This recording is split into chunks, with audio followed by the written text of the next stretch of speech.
Hi everybody, it is the 16th of February 2021, which could mean only one thing. DayZ update 1.11 has dropped, so let's read the blog post by Adam Franku, and let's then read some of the patch notes as well over on the forums. So there we go, there's the new SVAL VSS kind of variant rifle there with a nice torch on it and nice scope as well.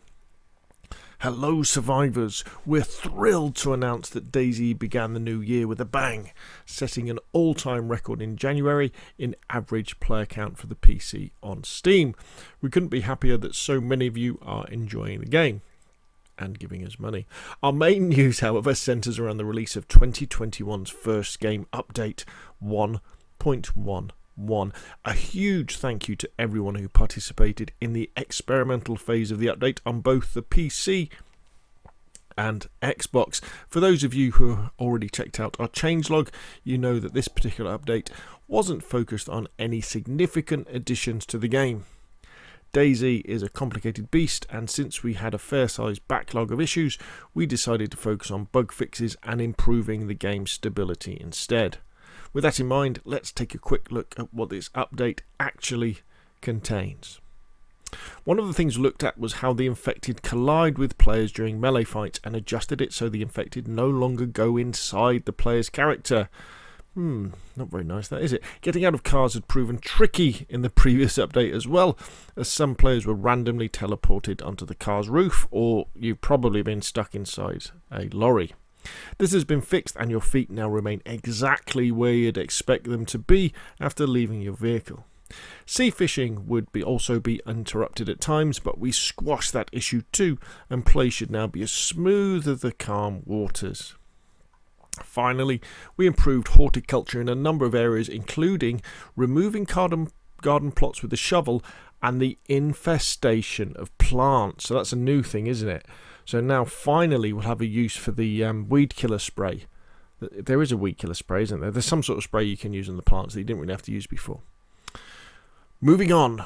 Well, actually, going back to that's probably because if you're a farmer in DayZ, you'll know that the best way to keep food is to actually dig a garden plot, plant some tomatoes, and just harvest the fruit, but don't pull the plant up. And they keep growing there, and any fruit that's there just lasts for ages. Well, it lasts forever, as far as I'm concerned, if you keep going back to it. I've never seen it rot or anything. But with infestation, that's a way of introducing a time limit, isn't it? Because you know that eventually the food, the tomatoes or the zucchinis or the cannabis or whatever you're growing is going to get have an infestation, get infestated, is that a word? With bugs. So you'll have to use that spray to keep it bug free. Moving on, we paid close attention to area damage triggers used on barbed wire and fireplaces, and players should no longer receive damage when moving out of the area. Speaking of barbed wire, we disabled its dismantling action on any built fence or watchtower from the outside. The maximum heat range for the fireplace was also adjusted and now gives a constant maximum heat bonus within a slightly larger radius, which lowers a player's chances of burning their feet during warm-up sessions. Wobo, we might need a new video. Our efforts continued with the infamous hand slot desynchronization issues, though we can't claim victory on that one yet, as there are multiple sources that can trigger the problem. Rest assured that this remains a top priority for the team this year, and we'd really appreciate your feedback while we work to solve it. The best way to help is by recording a few minutes of gameplay prior to first encountering the issue and getting in touch for our feedback tracker. If you're part of our thriving modding community, then you'll be pleased to learn there's been a massive improvement on the engine script side of things, which now allows the game server to load more mods than ever before. This, of course, increases the options for community server owners who can now utilise even more creations from our awesome community, unless, of course, you're on Xbox or PlayStation. But not all in 1.11 can be simply considered as bug fixing.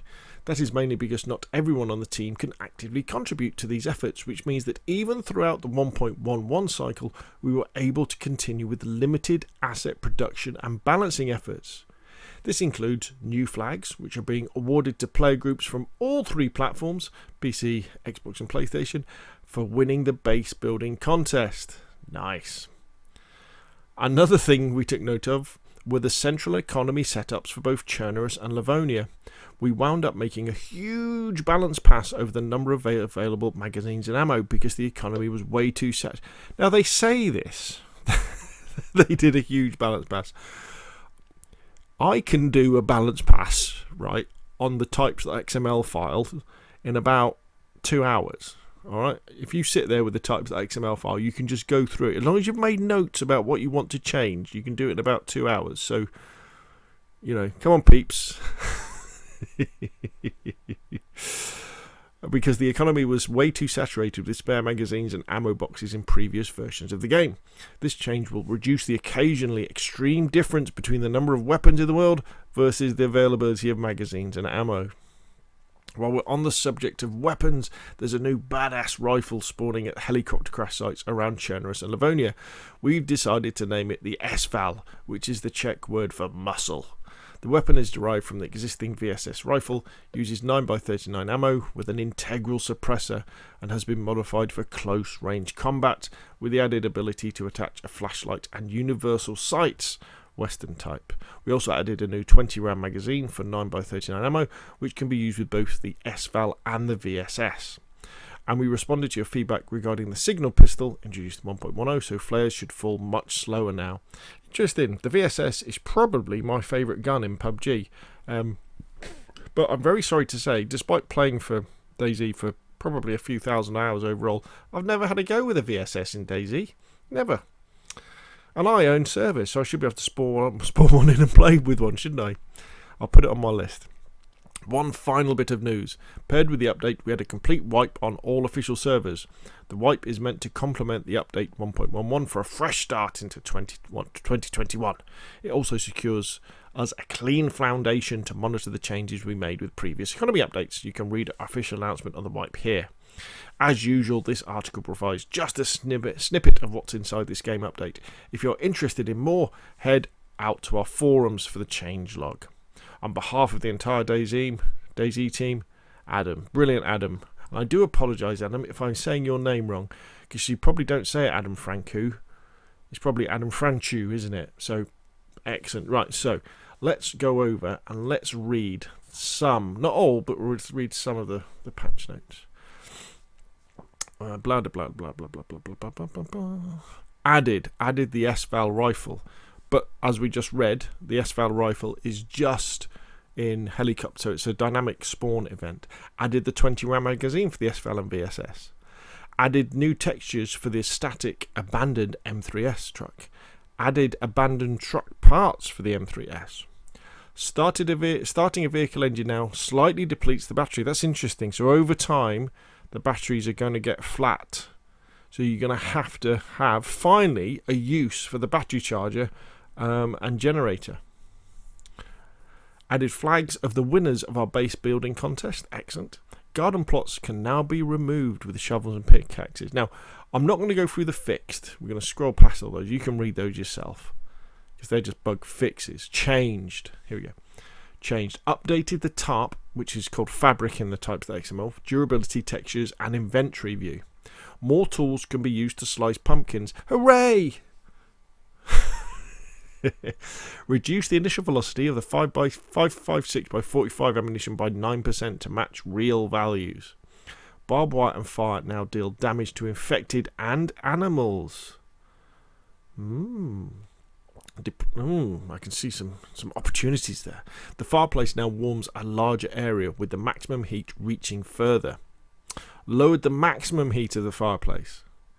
Updated the credits. The flare from the signal pistol now falls much slower. I've never had a go with the flare pistol yet either. Gosh, there's so much I need to do. Central economy. Changed. Reduced the amount of ammunition and magazines. Tweaked. Deagle and revolver now spawn in towns only. Tweaked. Repeater tiers adjusted from tier 123 to tier 234 on Chernobyl. Tweaked. Batteries won't spawn with a full charge anymore. Interesting. Fixed spawn point on land castle stairs. Fixed bear pelt was missing. It was, wasn't it? Server. Added timestamp format now supports 2 additional options. Short TZ and full TZ, which will append the time zone in UTC. Okay, whatever. Okay, and then we got some other stuff. So there we go. interesting. There are the kind of the patch notes and the log for DayZ update 1.11. Look out for the new rifle. Look out for hopefully quite a lot of balance changes to the loot economy across vanilla servers. Now I know they said they're wiping official servers, but you don't need to wipe your private server. You don't have to do it. They're not forcing it or anything like that. But you probably want to change your XML files to vanilla so your people can take advantage of the new weapon, but also the weapon balance changes, and so that you can then start to edit those XMLs to get them the way you want to. Anyway, that's enough from me. All very exciting. It's great to see DayZ going from strength to strength, and a lot of it has got to be big round of applause for Adam Franchu for invigorating, I think, DayZ. Right, that's enough from me. I'll put the links in the description below the video. If you've enjoyed the video, hit like. If you want to see more of the same, press subscribe. And I will, of course, see you again soon.